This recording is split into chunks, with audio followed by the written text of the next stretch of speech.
The first shadow cabinet meeting between the Tories took place today, and let's just say things got heated. So in an astonishing leaked memo to The Times, it's emerged that Kemi Badenoch ripped into Rishi Sunak over election blunders, his decision to leave D-Day early. The shadow housing secretary, who's seen as a front-runner now for the Tory leadership contest, also said that colleagues like Penny Mordaunt would still be MPs today if he'd stayed in France longer. She also said that Suella Braverman appeared to be having a very public nervous breakdown. And finally, she emphasised that shadow cabinet discussions should not be leaked.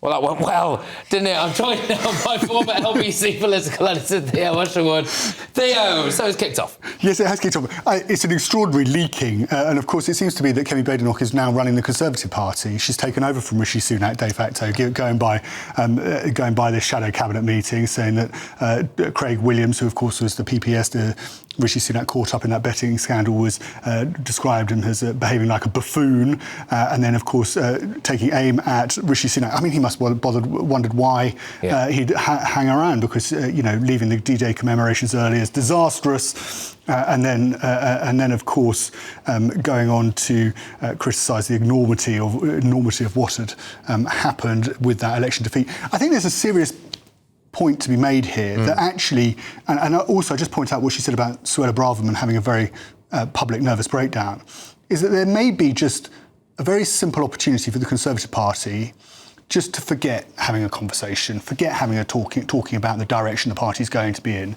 clearly looking at the way that Kemi Badenoch has steamrolled the opposition, that actually she's the best person for the job to take on Keir Starmer. That seems to be the view amongst many of the Conservatives I've spoken to.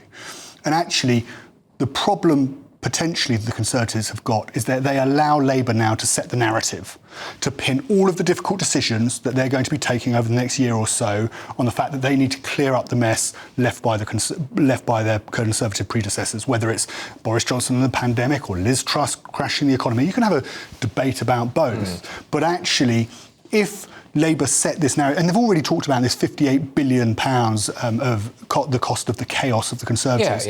But if over the course of the summer they set that narrative so that in 5 years' time the Tories go to the electorate and say, please vote for us again, well, they'll have it in their minds, just etched in their minds, that the Tories messed it up over 14 years. I remember it was the 2017 general election. When I was political editor, I often got DMs from callers and listeners at LBC. And I remember people were still messaging me going, I really like Jeremy Corbyn's manifesto, but can I trust Labour with the economy? This is 7 years after Cameron and Osborne took over from Gordon Brown. And you could even make the case that Gordon Brown didn't actually crash the economy. It was to do with the subprime market in America. And the Tories mustn't allow that to happen, because if they spend the next 6 months fighting away, then what they're going to do is they're going to make it much more difficult at the next election, because Labour are just going to set the tone that everything that they're having to sort out is down to them. So for you, you're hearing that Kemi Badenoch is, amongst Conservative MPs, the frontrunner? Well, it's certainly with the members. And I was at an event a couple of weeks ago, and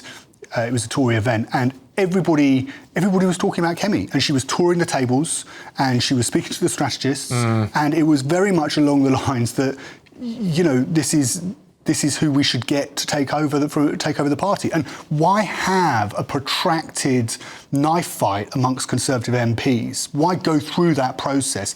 What the Tories need to do right now is they need to concentrate on Labour, because if the Labour set the tone, it's going to be much harder further down the line. Well, just on that, let's whiz it on a bit to Labour, because now everything technically is their problem. They are in charge. So we've got a clip of former Labour Prime Minister, Sir Tony Blair, sounded the alarm on Sir Keir Starmer's plan to turbocharge growth, warning that it might not be enough.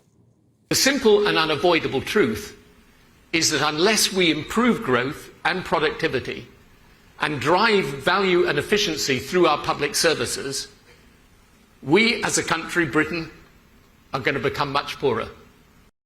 Yeah, so it coincided with a report from the Tony Blair Institute that said that, taxes might have to go up by a whopping £50 billion without a change in approach. Yeah, I mean, is it time, do you think, that Labour came clean about our taxes?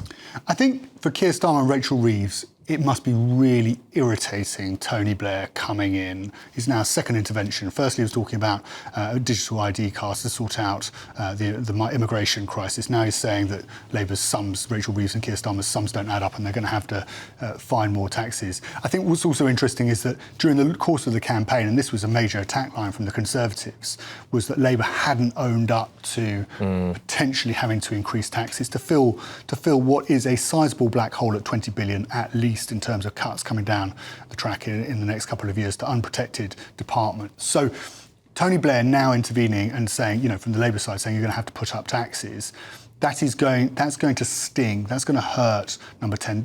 Tony Blair had his time in office, he was a very successful Labour Prime Minister, and I think people would just rather now, he's got a very successful company to run. He should run that company and just let Keir Starmer and Rachel Reeves, run the country. Just quickly on this, we are a bit pressed for time now, but we're not going to get a refund from Rwanda, are we? That's the latest. No, we're not going to get a refund from Rwanda. And of course, it's already cost, up until April, it cost £240 million. I mean, the Rwandans must be delighted by that decision, because they've done nothing. Well, we've defrauded ourselves, haven't we, really? Yeah, but I guess Keir Starmer can try and make the argument it was never going to happen because it would take so much time in the courts, that it was a gimmick, that actually it wasn't dealing with the problem. But I do think that they're going to have to show that they've got this issue in hand. I think you can only go so far of trying to not talk about the immigration crisis.